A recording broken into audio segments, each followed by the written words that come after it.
इस्लाम नहीं था तो लोग ऐसे मादर पिदर आज़ाद थे, कोई पता ही नहीं था क्या करना है और क्या नहीं करना। इस्लाम ने हद बंदी की है, ये माँ है, ये बेटी है, ये मुज़क्कर है, ये मुअन्नस है, ये तेरी बीवी है, ये तेरा शौहर है। और आज वक़्त गुजरते गुजरते हमने फिर तरक्की कर ली, और तरक्की इतनी की हमने फिर कहा कि ये जो कदगने इस्लाम ने लगाई हुई हैं, जो पाबंदियाँ इस्लाम ने लगाई हुई हैं, इनसे आज़ाद होना चाहिए। आज इस वक्त हमारे ऊपर सबसे बड़ी जो फितना मुसल्लत किया जा रहा है वो आज़ाद ख्याली है कि अपने आप को इस्लाम से आज़ाद करो, अपने आप को अल्लाह रसूल के बताए हुए कवानीन से आज़ाद करो, जो जी में आए वो करो, जैसे दिल चाहे वैसे करो। और अगर कोई बंदा बात करे तो नहीं जी नहीं, ये तो पर्सनल लाइफ है, हर बंदे की अपनी मर्जी है, जो करे। बताओ, हम अपनी मर्जी से पैदा हुए या अल्लाह की मर्जी से पैदा हुए? जोर से बोलो, किसकी मर्जी से पैदा हुए? कुरान क्या कहता है? अफराइतुम मा तुमनून अंतुम तख्लुकूनहु अम नहनुल खालिकून। ऐ दुनिया वालों, ये तो बताओ कि जो मनी का कतरा तुम टपकाते हो, इस मनी के कतरे से कभी बच्चा बन रहा है, कभी बच्ची बन रही है। अंतुम तख्लुकूनहु, अल्लाह का सवाल है, अंतुम तख्लुकूनहु अम नहनुल खालिकून। इस नुत्फे से मर्द और औरतें तुम बनाते हो या मैं अल्लाह बनाने वाला हूँ? कौन बनाने वाला है? बोलो, अल्लाह ही। अल्लाह ही बनाने वाला है, अल्लाह के अलावा कोई बनाने वाला नहीं है। फिर अल्लाह ताला कहते हैं इंसान से, तवज्जो करना, सूरह नज्म की आयत है, अम लिल इंसान मा तमन्ना, अम लिल इन, और ये याद करो, इस वक्त जो फितना चला हुआ है उसके लिए रद्द में ये आयत याद होनी चाहिए हर बंदे को। छोटी सी आयत है, अम लिल इंसान मा तमन्ना, क्या इंसान के लिए वो हो जाएगा जो वो चाहेगा? इंसान के लिए वो होगा जो वो चाहेगा या वो होगा जो अल्लाह चाहेगा? ये अल्लाह का सवाल है। अम लिल इंसान मा तमन्ना फलिल्लाहिल आखिरतु वल ऊला, और आखिरत भी अल्लाह की है, दुनिया भी अल्लाह की है। ऐ इंसान, तू अपनी मर्जी से कुछ नहीं कर सकता। अरे तू अपने बनने में भी अल्लाह का मोहताज है। जब बनने में अल्लाह का मोहताज है, दुनिया में जाने से में भी अल्लाह का मोहताज है, तो दुनिया में रहने में भी किसका मोहताज है? आज आपने सुना सोशल मीडिया में, प्रिंट मीडिया में, हर जगह पे ये बात आम है। एक बिल लाया गया और उस बिल को बज़ाहिर उन्वान बड़ा अच्छा दिया गया कि जो ख्वाजा सरा हैं इनका तहफ़्फ़ुज़ होना चाहिए। और कोई मुसलमान, बल्कि कोई इंसान, ज़ाहिर बात है इसका तो मुखालिफ नहीं हो सकता कि जो कमज़ोर तबका है, जो पिसा हुआ तबका है, उनके साथ हुस्न सलूक करने का तो हमें इस्लाम ने हुक्म दिया है। अरे इस्लाम ने तो कहा काफिर के साथ भी हुस्न सलूक करो। ला यनहाकुमुल्लाहु अनिल लज़ीना लम युकातिलूकुम फिद्दीन वलम युखरिजूकुम मिन दियारिकुम अन तबर्रूहुम व तुक़सितू इलैहिम। अल्लाह ताला सूरतुल मुम्तहना वो सूरत है जिसमें अल्लाह काफिरों के साथ बाइकाट का हुक्म देते हैं। उस सूरत के बीच में अल्लाह ये कहते हैं काफिरों के साथ हुस्न सलूक से अल्लाह तुम्हें मना नहीं करता। कुरान तो ये कहता है काफिरों के साथ भी उसने सलूक करो। चाहे जाए कि हमारे घर में एक बच्चा जो माजूर पैदा हो उसके साथ बदसलूकी की जाए, कुरान तो इसकी इजाजत नहीं देता, इस्लाम तो इसकी इजाजत नहीं देता। इसलिए दुश्मन बड़ा शातिर था, उसने नाम बड़ा अच्छा दिया, और जी ख्वाजा सराओं के लिए हम एक कानून बना रहे हैं, उनको तहफ़्फ़ुज़ देना चाहते हैं। सब ने कहा जी बाकी तो बड़ी अच्छी बात है, लेकिन इस कानून की आड़ में जो हमारे ऊपर मुसल्लत किया जा रहा है वो ये है कि उसमें एनी पर्सन के अल्फाज हैं या नहीं? डॉक्टर साहब, एनी पर्सन के अल्फाज हैं या नहीं है? क्या मतलब है? जो भी उसमें ख्वाजा सरा की बात नहीं, कोई शख्स भी, चाहे वो मर्द है चाहे वो औरत है, एनी पर्सन जो भी अपनी जिन्स तब्दील कराना चाहे वो करवा सकता है। कुरान कहता है अमनिल इंसान मा तमन्ना, इंसान जो तू चाहे वो हो जाएगा या जो रब चाहेगा वो होगा। तो कोई शख्स भी अपनी मर्जी से, मिसाल के तौर पर ये ऐसे मुसल्लत फ़ौरन नहीं हुआ, रफ्ता रफ्ता रफ्ता रफ्ता माहौल बनाया गया। मर्दों ने औरतों वाले लिबास पहने, औरतों ने मर्दों वाले लिबास पहने। आज से कुछ साल पहले आप पीछे जाए ना तो बड़ी वाज़ेह पहचान होती थी, मर्द कौन सा है और औरत को दूर से पता चल जाता था। अब लिबास ऐसे आए, अब लिबास ऐसे आए कि पहचान ही ख़त्म हो गई है। कई आपने देखे होंगे पता नहीं चलता लड़का है या लड़की है। और लड़कों ने औरतों वाले लड़कियों वाले स्टाइल वाले बाल रखे, जैसे औरतों ने जूड़े बांधे ऐसे लड़कों ने भी जूड़े बांधे, जैसे औरतों ने डिजाइन बनाए ऐसे मर्दों ने भी डिजाइन बनाए। और जैसे दुल्हन ब्यूटी पार्लर में जाती है जी तैयार होने के लिए, ऐसे दूल्हा साहब भी जाते हैं। ऐसे है या नहीं, बोलो जी, हो रहा है कि नहीं हो रहा? जैसे वो घंटा घंटा तैयार होती हैं, ऐसे दूल्हा साहब भी घंटा घंटा तैयार होके आते हैं, बाहर निकलते हैं, माशाल्लाह पता नहीं चलता इनमें दूल्हा कौन है और इनमें दुल्हन कौन है। ये एक माहौल बनाया गया, आहिस्ता आहिस्ता बनाया गया। सरेआम नौजवान हमारे वो फिर रहे होते हैं जनाब जूड़े बांधकर और औरतों वाले स्टाइल बनाकर चल रहे होते हैं। हालांकि मेरे भाई और मेरे अजीज, मेरे नबी सल्लल्लाहु अलैहि वसल्लम ने फरमाया, अल्लाह की लानत हो उन मर्दों पर जो औरतों की मुशाबहत इख्तियार करते हैं, और अल्लाह की लानत हो उन औरतों पर जो मर्दों की मुशाबहत इख्तियार करती हैं। ये अल्लाह के नबी सल्लल्लाहु अलैहि वसल्लम ने फरमाया। अब ये हो रहा था इनफरादी तौर पर, इनफरादी तौर पर चाहते थे, कई लड़के ऐसे चाहते थे कि काश मैं लड़की होता, उनके दिल के अंदर एहसासात थे।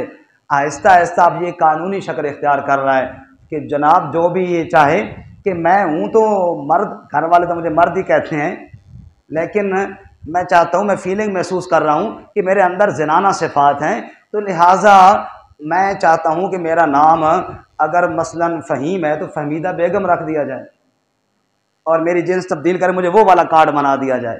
तो नादरा वाले कहते हैं ठीक है। और हमारे यहाँ हमारे सेकुलर तबका वो ये कहते हैं, मौलवियों को इसमें क्या तकलीफ़ है, मौलवियों को इसमें क्या तकलीफ़ है, अगर वो फ़हीम से फ़हमीदा बेगम बन जाए, मौलवियों को इसमें क्या तकलीफ़ है? तकलीफ़ मौलवियों को ये है कि मौलवी दीन के चौकीदार हैं। बोलो क्या है? दीन के ठेकेदार नहीं हैं। और ये बात भी मैं अगली भी अर्ज़ करूं, सिर्फ मौलवी नहीं, हर कलमा पढ़ने वाला जिसने ला इलाहा इल्लल्लाह मुहम्मदुर रसूलुल्लाह पढ़ा है और जो मुल्क पाकिस्तान का बाशिंदा है, वो जानता है कि पाकिस्तान का मतलब क्या, ला इलाहा इल्लल्लाह। वो जानता है ये मुल्क ला इलाहा इल्लल्लाह के नाम पर बनाया गया था। खबरदार इस मुल्क के अंदर कोई ऐसा कानून जो अल्लाह के कुरान के मुतसादिम हो, जो नबी पाक सल्लल्लाहु अलैहि वसल्लम के इरशाद के खिलाफ हो, एक मौलवी नहीं, पाकिस्तान का बच्चा बच्चा इस कानून को जूती की नोक पे रख के ठुकराएगा। बताओ आप इसकी तायद करते हैं या नहीं तायद करते हैं? सारे हाथ खड़े करो और कहो जिंदाबाद। जोर से कहो, पाकिस्तान का मतलब क्या, पाकिस्तान का मतलब क्या, ला इलाहा इल्लल्लाह के खिलाफ पाकिस्तान के अंदर कोई कानून भी होगा तो ये मौलवी नहीं, पाकिस्तान के अवाम बच्चा बच्चा उसको जूते की नोक पे रख के ठुकराएगा। अगर जिन्स तब्दील करने का कानून इंसान के इख्तियार में होता तो मेरे भाई औलाद के ऊपर माँ बाप का इख्तियार होता। चाहते तो बच्चा पैदा होता, चाहते तो बच्ची पैदा होती, लेकिन मेरे रब ने इख्तियार माँ बाप को नहीं दिया। ये इख्तियार किसके पास है? लिल्लाहि मुल्कुस समावाति वल अर्द यखलुकु मा यशा यहबु लिमन यशाउ इनासा व यहबु लिमन यशाउ ज़ुकुर। ओए लोगो, आसमान जमीन का मालिक कौन है? बेटे बनाने वाला कौन है? बेटियां बनाने वाला कौन है? वो जिसको चाहे बेटा बनाए, जिसको चाहे बेटी बनाए, जिसको चाहे लड़का दे, जिसको चाहे लड़की दे। इस इख्तियार में अल्लाह का कोई शरीक नहीं। अब होगा क्या कि मैं ही चाहता हूं कि जनाब मैं लड़की होता तो कानून मुझे बना देगा जनाब वो कार्ड की जनाब तू लड़की है। अब बताओ, हमारे कई साथी ओ जी एक कितने लिखा हुआ, मौलवी ने पढ़ना नहीं आना, एक कितने लिखा हुआ कि जनाब शादी हो जाएगी। तो जब मेरे पास लड़कियों वाला कार्ड होगा, आईडी कार्ड मेरा लड़कियों वाला होगा, तो मैं शादी करना चाहूँ किसी लड़के से तो कानून मुझे रोकेगा? मैं एक बात और भी करने वाला हूँ, हमारे कानून में ये तो लिखा हुआ है कि 18 साल से कम शादी न की जाए।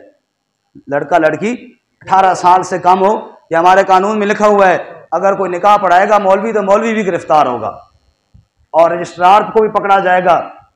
हालांकि शरीयत ने बालिग होने के बाद इजाज़त दी है, शरीयत ने बालिग होने के बाद इजाज़त दी है, लेकिन कानून बन गया, हम भी खामोश है, चलो जी थोड़ा और इंतज़ार कर लो जी, 18 साल हो जाए तब कर लो, ये है। लेकिन अगर उस कानून में उस दुल्हन को लड़की तस्वर किया गया, उसका नाम है मसलन फमीदा बेगम है नाम उसका, और वाकई आधार का कार्ड भी है, अब मौलवी को क्या लगे, वो कहे ये जनाब असल में लड़का है, अब तो निकाह पढ़ाना पड़ेगा। तो जब मर्द का एक तरफ ही है, मर्द ही है, फहीम ही बन फहमीदा गई है, समझ आ रही है ना, बन फहमीदा गई है। अब जब कार्ड उसके पास बन गया, कानूनी तौर पे वो हो गया, अब बताओ कौन उसको रोकेगा जी? जब कोई नहीं रोकेगा तो पहले अगर मर्द के साथ बदकारी करे, पकड़ा जाए तो एहतजाज होता है, अल्लाह का कार्ड बरसता है। अब क्या हो गया, अब बाकायदा रजिस्टर भी हो जाएगा, बाकायदा कानूनी तहफ़्फ़ुज़ भी हासिल हो जाएगा। यही वो काम था जो कौम लूत ने किया था और अल्लाह ताला ने पत्थरों की बारिश बरसाई थी। अरे बाबा, अगर कोई छुप के ये कार्रवाई करता तो फिर भी अफसोस ना, इसको कानूनी तहफ़्फ़ुज़ दिया जाए और फिर अफसोस न किया जाए और कहा यह जाए कि मौलवी खामोश हो जाए, मजहबी तबका खामोश हो जाए। मैं इस मौके पर सेनेटर मुश्ताक अहमद को दोनों हाथों के साथ सलाम पेश करता हूं, जिसने वहां आवाज उठाई और जिसने ये बिल लाया। इस बिल को, ये बिल आईन कानून के खिलाफ है, और इसी तरह मौलाना अताउर रहमान साहब ने बिल पेश किया, जिन्होंने वो बिल पेश किया हम उसकी तायीद भी करते हैं और हम हुकूमत से मुतालबा भी करते हैं कि ये जो बिल कुरान के खिलाफ है इसको मुस्तरद किया जाए और कुरान के और आईन के खिलाफ कोई कानून पास। और एक बात आखिरी आपसे ये जरूरी करना चाहता हूँ, आपका जिस पार्टी के साथ ताल्लुक है, मैंने कभी किसी सियासी पार्टी के ना नाम लिया है ना कभी मुखालफत की है, आप बेशक रखें, क्योंकि मेरे कहने पे ना आपने पार्टी छोड़नी है ना तब्दील करनी है। हर एक अपनी, चाहे वो मुस्लिम लीग के साथ है, चाहे वो पीपी के साथ है, चाहे वो पीटीआई के साथ है, चाहे जीओआई के साथ है, चाहे जमात इस्लामी के साथ है, जिस सियासी पार्टी के साथ भी आपका ताल्लुक है रखिए।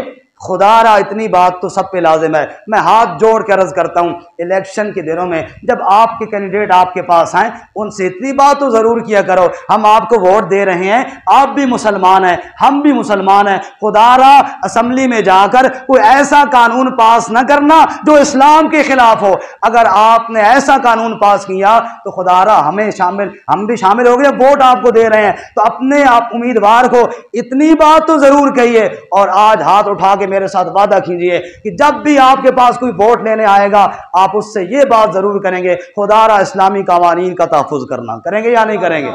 करेंगे सारे साथी।